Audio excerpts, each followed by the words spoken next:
Hi guys, magandang araw sa inyo.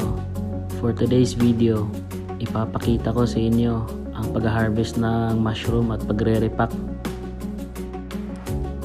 Eto na sila guys, dahan-dahan na silang nag-harvest. Ganyan lang yung pag-harvest guys. Kukunin mo na mula sa fruiting bag bago ikakating. Bale guys, araw-araw pala silang nag-harvest nito, sa umaga at sa hapon. Ang tawag pala sa mushroom na ito guys ay oyster. Dalawa din ang kulay nito guys, white and brown. Yan, ganyan lang ang pag-prepare. Pagkatapos nyan, titimbangin mo na. Ang isang pack pala ay nagtitimbang ng 130 grams.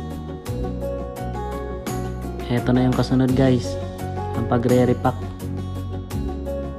Available ang mushroom namin araw-araw sa Kadiwa booth sa may Robinsons Slim Kit Kai at SM Uptown Cagayan de Oro. At every Thursday and Friday naman sa farmers market ng provincial capital ng Misamis Oriental. Ayan, okay na guys. Ito na yung finished product.